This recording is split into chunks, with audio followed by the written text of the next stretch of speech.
सब देवता बहुत अच्छा कहने लगे। तत्पश्चात महादेव जी ने कार्तिकेय को छाती से लगाकर कहा, वत्स, तुम मेरे भक्तों पर जो इतनी कृपा रखते हो, इससे तुम्हारे ऊपर मेरा प्रेम बहुत बढ़ गया है। जगत गुरु भगवान वासुदेव ने जो कुछ कहा वह सब यथार्थ है। जो मैं हूँ वही भगवान विष्णु को जानना चाहिए तथा जो भगवान विष्णु है वही मैं हूँ। जैसे दो दीपकों में प्रकाश की दृष्टि से कोई अंतर नहीं होता, उसी प्रकार हम दोनों में भी किंचित मात्र अंतर नहीं है। स्कंद, जो भगवान विष्णु से द्वेष करता है वह मुझसे भी द्वेष करता है। जो उनका अनुगमन करता वह मेरा भी अनुगामी है। जो ऐसा जानता वही मेरा वास्तविक भक्त है। कुमार बोले, पिताजी, आपका कहना सत्य है। मैं आपको और भगवान विष्णु को एक ही समझता हूँ। भक्त वत्सल भगवान विष्णु ने जो मुझे शिवलिंग स्थापित करने की सलाह दी है, वही बात तारकासुर के वध के समय पहले आकाशवाणी ने भी मुझसे कही थी। अतः मैं सब पापों का नाश करने वाले शिवलिंग की स्थापना करूंगा। वह शिवलिंग मेरे पापों को शांत करने वाला हो। जो कहकर अग्नि नंदन स्कंद ने विश्वकर्मा को बतलाया और उन्हें आदेश दिया कि तुम शीघ्र ही 3 विशुद्ध शिवलिंग की तैयारी करो। कार्तिकेय की आज्ञा के अनुसार विश्वकर्मा ने 3 विशुद्ध शिवलिंग तैयार किए और उनको समर्पित कर दिया। तदंतर भगवान विष्णु, शिव तथा ब्रह्मा आदि देवताओं के साथ स्कंद ने पहले पश्चिम दिशा में थोड़ी ही दूर पर प्रत्यगेश्वर नामक परम सुंदर शिवलिंग की स्थापना की तथा भगवान महेश्वर ने कुमार की प्रसन्नता के लिए वहां स्वयं ही यह वरदान दिया, जो इस स्थान पर कार्तिक और चैत्र मास में अष्टमी को स्नान, उपवास, पूजा और जागरण करके निवास करेगा, वह मृत्यु को भी लांघ जाएगा। इसके बाद वहां से अग्निकोण में, जहां दैत्य के कपाल से शक्ति निकलती थी, वहां कार्तिकेय ने द्वितीय शिवलिंग को स्थापित किया। सब पापों का नाश करने वाला वह कल्याणकारी शिवलिंग कपालेश्वर के नाम से प्रसिद्ध हुआ। कपालेश्वर के समीप ही उस शक्ति का भी स्तवन करके कुमार ने उसकी स्थापना की, जो कापालिकेश्वरी देवी के नाम से प्रसिद्ध हुई। वहां से उत्तर दिशा में एक तीर्थ है जिसे शक्ति छिद्र कहते हैं।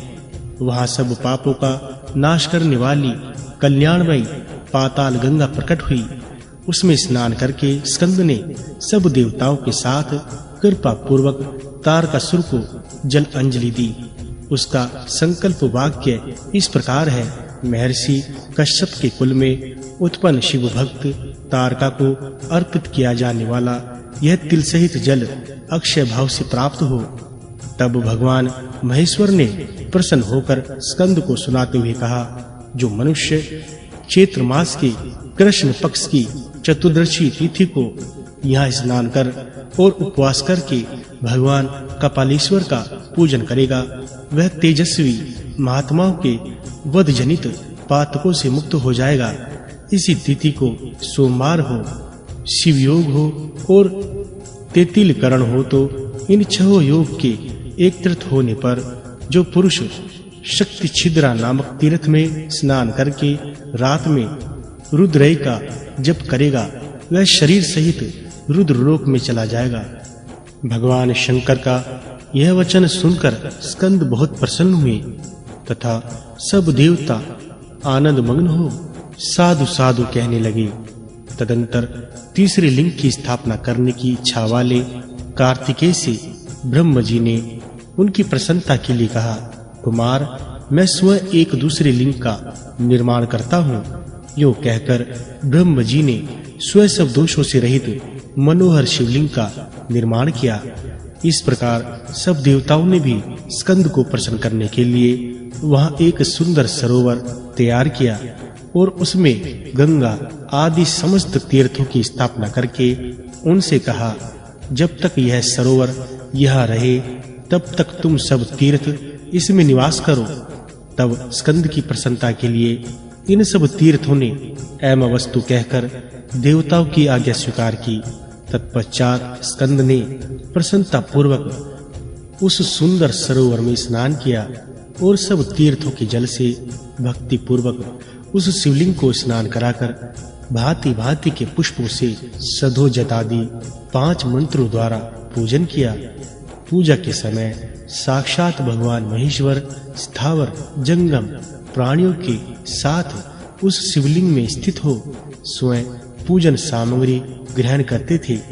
भक्ति भाव में डूबे हुए स्कंद ने पूजन करते समय भगवान शंकर से पूछा, भगवान आपको कौन सा उपहार भेंट करने से क्या-क्या फल प्राप्त होता है? भगवान महेश्वर बोले, जो मेरे लिए लिंग की स्थापना करता और उसके लिए सुंदर मंदिर बनवाता, वह कल्प भर मेरे लोक में निवास करता है। जो मेरे मंदिर में झाड़ू देता और धूल आदि हटाकर शुद्ध करता, वह सब रोगों से छूट जाता है।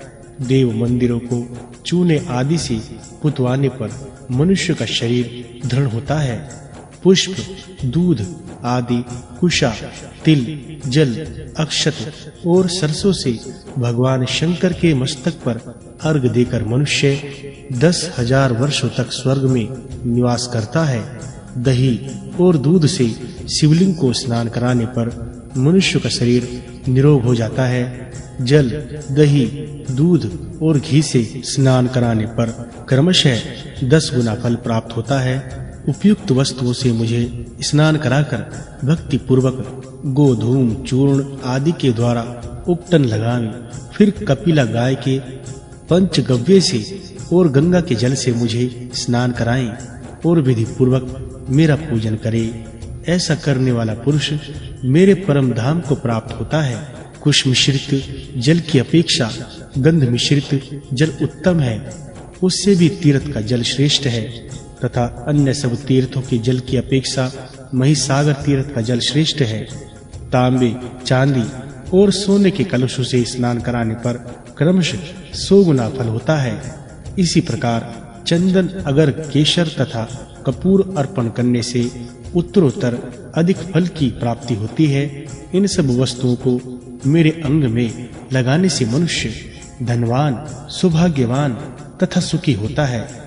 गुगुल का धूप उत्तम माना गया है, उससे भी श्रेष्ठ अगरू है। इन सब धूपों को मुझे अर्पण करने से सुख और स्वर्ग की प्राप्ति होती है। दीप दान करने वाला पुरुष कीर्ति तथा उत्तम नेत्र प्राप्त करता है।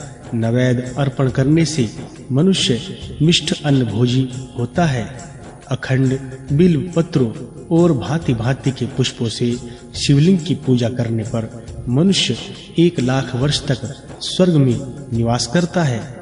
भगवान शिव को चंवर भेंट करने से मनुष्य राजा होता है। मेरे मंदिर में गीत वाद और नृत्य करके शुद्ध चित्त हुआ मनुष्य मुझको प्राप्त होता है। मेरी पूजा के लिए शंख और घंटा दान करके दाता अवश्य विद्वान होता है।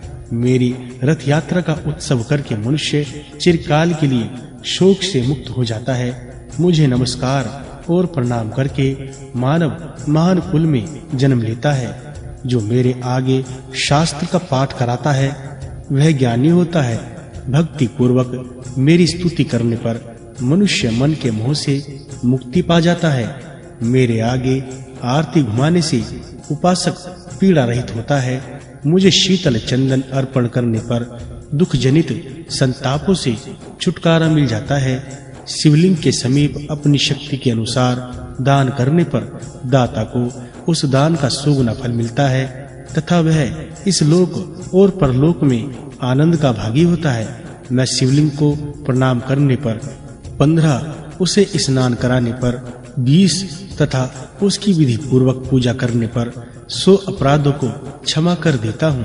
कुमार, इस तीर्थ में पूर्वोत्तक संपूर्ण फलों की प्राप्ति होती है। जो लोग कुमारेश्वर नाम से यह मेरी पूजा करेंगे वे पूर्वोत्तक संपूर्ण फलों के भागी होंगे।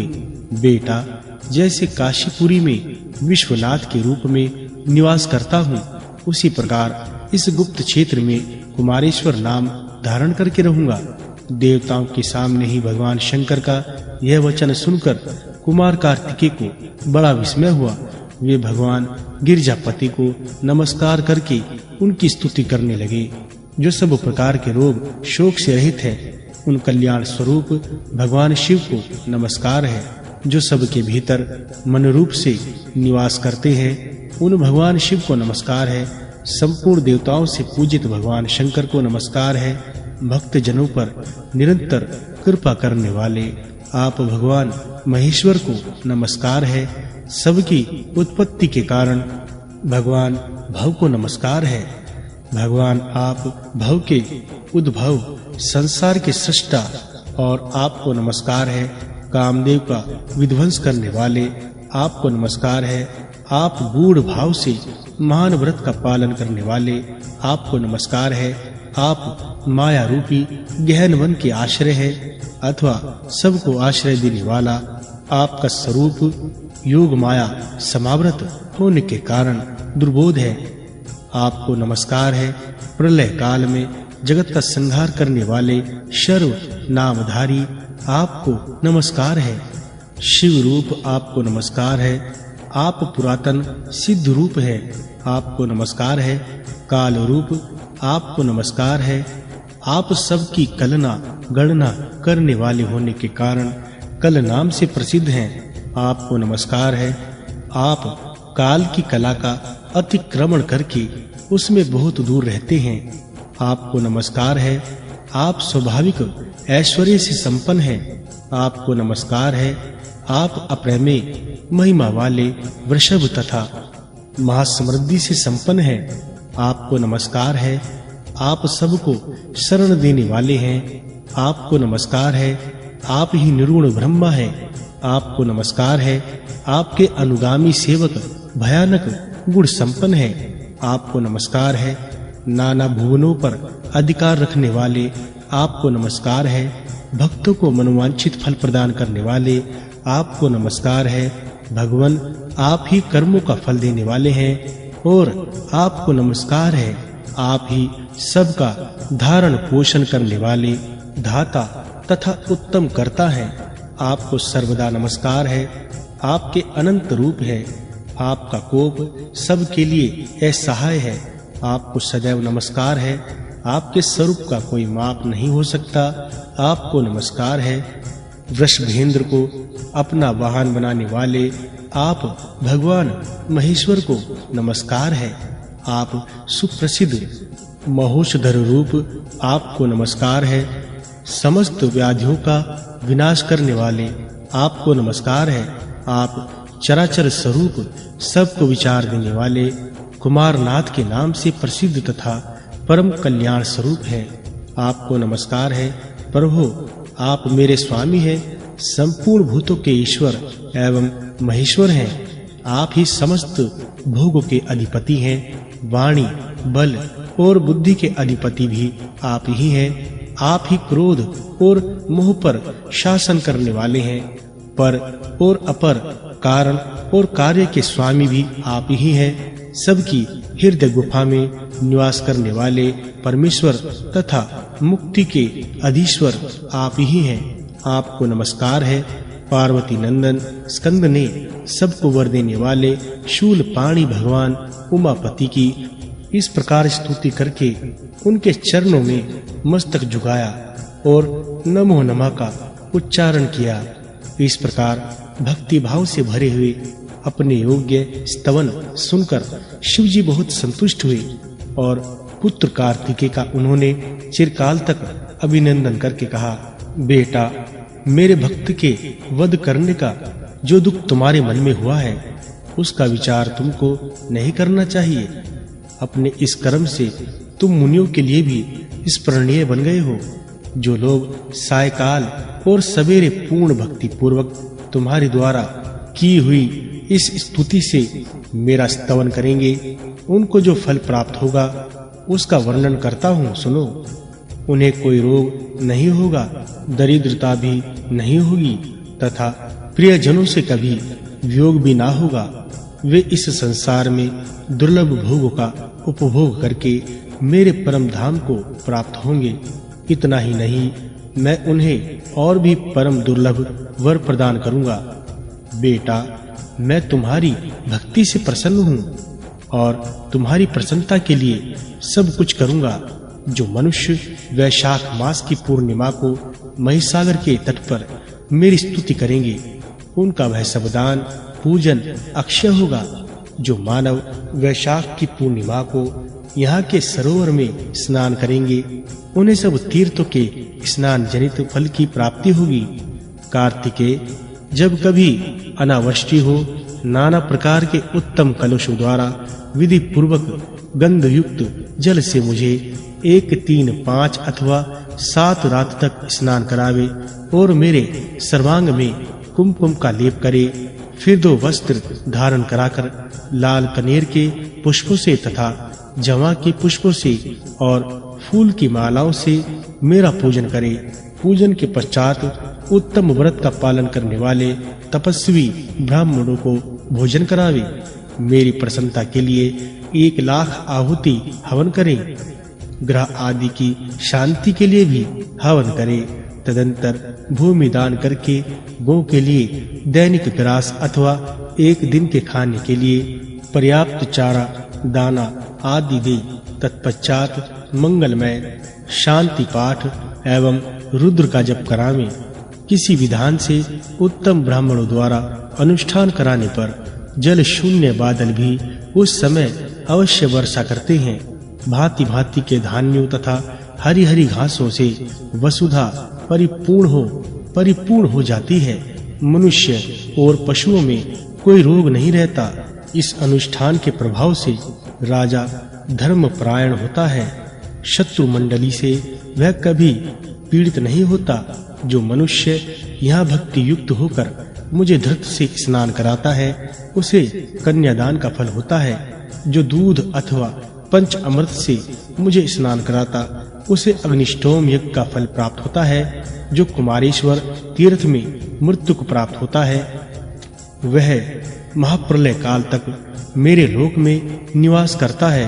अयनारंभ के दिन विषुप योग में, जबकि दिन और रात बराबर होते हैं, चंद्रमा और सूर्य के ग्रहण काल में, पूर्णिमा तथा अमावस्या तिथि को संक्रांति के समय तथा विधृति योग में, जो मनुष्य महिसागर संगम में स्नान करके भक्ति पूर्वक कुमारेश्वर का पूजन करता है, उसके पुण्य फल का वर्णन सुनो। पृथ्वी के संपूर्ण तीर्थों में स्नान करने का जो महान फल है तथा संपूर्ण शिवलिंगों के पूजन का जो सर्वश्रेष्ठ फल है, वह सब उसे प्राप्त होता है। कुमारेश्वर की सेवा से मनुष्य को निश्चित रूप से आरोग्य, पुत्र, धन तथा उत्तम सुख की प्राप्ति होती है। जो तपस्वी इस तीर्थ में ब्रह्मचार्य का पालन करते हुए पवित्रता पूर्वक निवास करता, वह सर्वश्रेष्ठ पाशुपत योग को प्राप्त करके मुझ में लीन हो जाता है। बेटा, यहाँ तुम्हारे द्वारा स्थापित किए हुए शिवलिंग को तुम्हारी प्रसन्नता की वृद्धि के लिए मैंने ये वरदान दिए हैं। स्कंद ने कहा, महेश्वर, आपके दिए हुए ये वरदान पाकर मैं कृत हो गया हूँ। आपको नमस्कार है, नमस्कार है, नमस्कार है प्रभु। आप कभी इस स्थान का त्याग न करें। देवेश्वर भगवान शिव से प्रणाम पूर्वक यह प्रार्थना करने के पश्चात स्कंद ने माता पार्वती के चरणों में मस्तक झुकाकर कहा, माँ, मेरा प्रिय करने की अभिलाषा से तुम्हें भी इस स्थान का कभी त्याग ना करना चाहिए। पार्वती बोली, बेटा, जहाँ भगवान शंकर विराजमान होते हैं, वहाँ तो मैं स्वभाव से ही निवास करती हूँ। शलानन, यहाँ स्त्रियों द्वारा मेरी आराधना होने पर मैं उन्हें सौभाग्य, उत्तम पति तथा अनेक पुत्र प्रदान करूंगी। चैत्र मास की तृतीया को शीतल जल से स्नान करके जो नारी फूल, चंदन, धूप आदि से मेरी पूजा करेगी और भक्ति पूर्वक मुझे 8 सौभाग्य सूचक वस्तुएं अर्पण करेगी, उसे मैं पिता, माता, सास, ससुर, पति, पुत्र, सौभाग्य तथा संपत्ति ये 8 वस्तुएं प्रदान करूंगी। कुमकुम, पुष्प, चंदन, तांबुल, काजल, ईख, लवण और जीरा ये 8 सौभाग्य सूचक और वस्तुएं हैं। इन सब वस्तुओं को तराजू के पलड़े पर रखकर उनसे अपने को तोले तथा वह स्त्री अपने पैर सहित संपूर्ण अंगों के साथ तुल जाए और उन वस्तुओं का मेरी प्रीति के लिए दान कर दे। तत्पश्चात वह बिना नमक का भोजन करे। ऐसा करने वाली स्त्री संसार में कभी विधवा नहीं होती, सदा सौभाग्यवती बनी रहती है। जो स्त्री माघ, कार्तिक अथवा चैत्र में यहाँ स्नान करके मेरी पूजा करेगी, उसे दुख, दरिद्रता और दुर्भाग्य का संयोग कभी नहीं प्राप्त होगा। गिरिजानंदिनी पार्वती की यह बात सुनकर उनके पुत्र स्कंद को बड़ी प्रसन्नता हुई। उन्होंने माता पार्वती की स्थापना करके अपने भाई गणेश जी से कहा, विनायक, जो लोग पुष्प, धूप और मोदक से पहले तुम्हारी पूजा करके फिर कुमारेश्वर का पूजन करते हैं, उनके सभी विघ्नों का तुम निवारण करो। गणेश जी बोले, भैया, तुम्हारे द्वारा स्थापित इस शिवलिंग के प्रति जो लोग भक्ति रखते हैं, उन्हें मेरी तथा मेरे अनुगामियों की ओर से कोई भी विघ्न नहीं होगा। विघ्नराज गणेश के प्रसन्नता पूर्वक ऐसा कहने पर कुमार ने उनकी स्थापना की। इसलिए वहां सर्वदा ही विशेषतः चतुर्दशी तिथि को गणेश जी का पूजन अवश्य करना चाहिए। इस प्रकार भगवान कुमारेश्वर की स्थापना करके भगवान शिव से ये वरदान पाकर बहुत प्रसन्न हुए। कार्तिकेय ने अपने को कृत माना तथा वे भगवान कुमारेश्वर के समीप स्वयं भी अशंतः निवास करने लगे। स्वामी कार्तिकेय की यात्रा करने वाले जो लोग इस तीर्थ में निवास करने वाले भगवान शंकर का दर्शन करते हैं, उनकी वह यात्रा सफल होती है। विशेषतः कार्तिकेय की पूर्णिमा को कार्तिकेय जी का पूजन करे। ऐसा करने से स्कंद स्वामी की यात्रा का जो फल है वह पूर्ण रूपेण प्राप्त होता है। कार्तिकेय के 108 नामों का ब्रह्मचार्य पालन पूर्वक पवित्र भाव से 1 मास तक जप करने पर मनुष्य सब संकटों से छुटकारा पा जाता है। अर्जुन, यह महिसागर संगम तीर्थ ऐसी ही महिमा वाला है। इस प्रकार कुमारेश्वर का संक्षेप से वर्णन किया गया है। जो कुमारेश्वर के इस महात्म्य का उनके आगे पाठ करता है तथा जो लोग इस महात्म्य को सुनते और प्रसन्न होते हैं, वे सभी रुद्रलोक में निवास करते हैं। जो श्राद्ध काल में इस लिंग के महात्म्य का पाठ करता है, उसका किया हुआ श्राद्ध पितरों को अक्षय तृप्ति प्रदान करने वाला होता है। यदि कोई गर्भवती स्त्री को इस शिवलिंग का महात्म्य सुनावे तो उसके गर्भ से गुणवान पुत्र उत्पन्न होता है, और यदि कन्या हुई तो वह पतिव्रता होती है। यह प्रसंग परम पवित्र, पावकहारक, धर्मानुकूल तथा अतिशय आनंद प्रदान करने वाला, इसे पढ़ने और सुनने वाले मनुष्य को यह समस्त मनवांछित फल प्रदान करने वाला है। कुमार का विजय स्तंभ, प्रलंब, दानव का वध तथा भूलोक का वर्णन। नारद जी कहते हैं, कुमार के द्वारा कुमारेश्वर की स्थापना हो जाने पर देवताओं ने दोनों हाथ जोड़कर उन्हें प्रणाम किया और इस प्रकार कहा, प्रभु, हम आपकी विजय कीर्ति प्रकाशित करने के लिए जल में एक उत्तम स्तंभ डालेंगे और उसके आगे आप विश्वकर्मा के द्वारा बनाए हुए तीसरे शिवलिंग की स्थापना करें। देवताओं के ऐसा कहने पर महात्मा स्कंद ने तथास्तु कहकर अनुमति दे दी।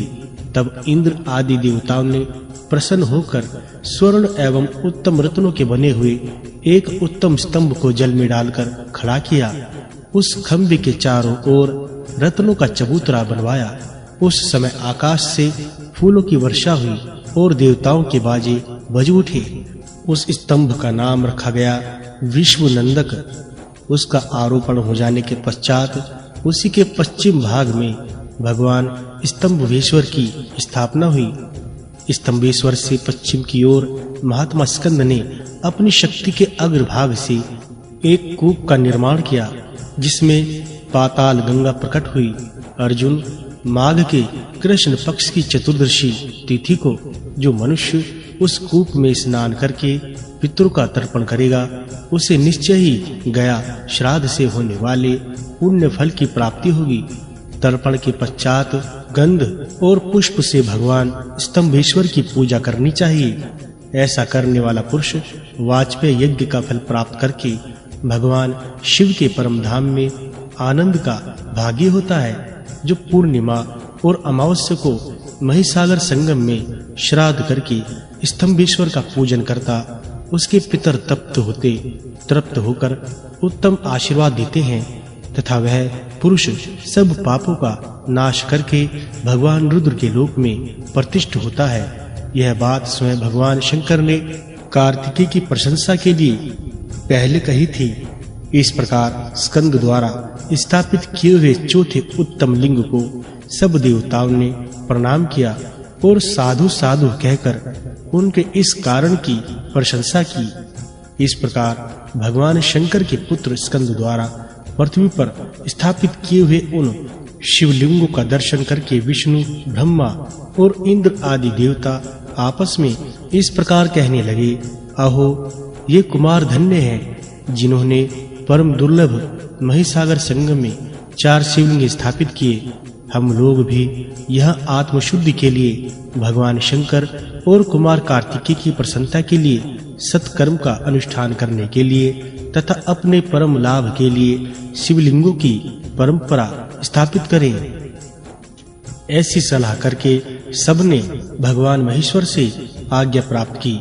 आज्ञा मिल जाने पर उन्हें बड़ी प्रसन्नता हुई और उन्होंने साक्षात ब्रह्मा जी के द्वारा बनाए हुए एक उत्तम शिवलिंग को एकांत स्थान में स्थापित किया, जिनका प्रयोजन सिद्ध हो चुका था। ऐसे ब्रह्मा आदि देवताओं ने उस लिंग की स्थापना की थी, इसलिए उसका नाम सिद्धेश्वर रखा गया। फिर सब देवताओं ने मिलकर वहां एक उत्तम सरोवर खोदा और उन महात्माओं ने समस्त तीर्थों के उत्तम जल से उस जलाशय को भर दिया। इसी समय पाताल से शेषनाग के पुत्र कुमुद ने आकर शेष आदि सर्पगणों से कहा। तारकासुर के साथ जब युद्ध हो रहा था, उस समय प्रलंब नामक दानव कुमार भय से भागकर पाताल में जा घुसा था।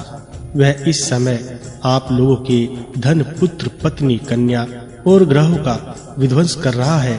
यह सुनकर कुमार कार्तिकेय ने शक्ति हाथ में ली और प्रलंब नामक दैत्य मारा जाए ऐसा संकल्प करके उसे पाताल की ओर छोड़ दिया।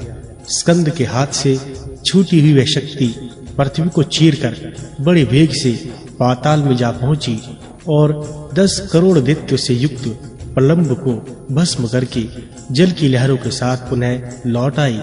शक्ति ने पाताल को जाते समय जो बिल बना दिया था, उस मार्ग से पाताल गंगा का पापहारी जल आकर वहां पूर्ण हो गया। स्कंद ने उसका नाम सिद्धकूप रख दिया। जो मनुष्य उपवास पूर्वक कृष्ण पक्ष की अष्टमी और चतुर्दशी को सिद्धकूप में स्नान करता और अन्य भाव से भगवान सिद्धेश्वर का पूजन करता है, उसका अनेक जन्मों का पाप भाग जाता है। जो सिद्ध कुंड में श्रद्धा पूर्वक स्नान करता, वह सब पापों से मुक्त होकर भगवान शंकर की भक्ति के योग्य हो जाता है।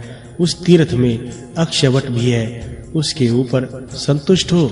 भगवान शंकर ने यो वरदान दिया, यह वट वृक्ष प्रयाग के अक्षय वट के समान है। जो यह श्राद्ध करता है, उसके पिंड देने से सब पितरों को अक्षय दान प्राप्त होता है। तदंतर ब्रह्मा आदि देवताओं ने स्कंद के साथ जाकर महाशक्ति भगवती सिद्धांबिका से प्रार्थना की, देवी तुम यहाँ रहकर इस क्षेत्र की दुष्ट जीवों से रक्षा करो। शुभे अष्टमी और चतुर्दशी को जो लोग तुम्हारी पूजा करते हैं, उनकी सब प्रकार की आपत्तियों से तुम्हें रक्षा करनी चाहिए। उनके इस प्रकार कहने पर सिद्धांबिका ने तथास्तु कहकर उनकी प्रार्थना स्वीकार की। तत्पश्चात सिद्धेश्वर लिंग से उत्तर भाग में देवताओं ने सिद्धांबिका को स्थापित किया।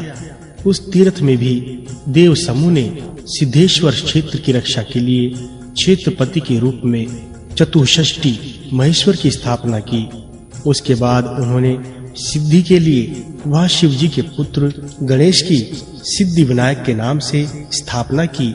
जो लोग प्रत्येक कार्य के आरंभ में सदा उनकी पूजा करते हैं, उन सबको ये प्रबल विघ्नराज सिद्धि प्रदान करते हैं। इस प्रकार उस तीर्थ के सिद्ध सप्त की जो लोग सदा पूजा करते, दर्शन करते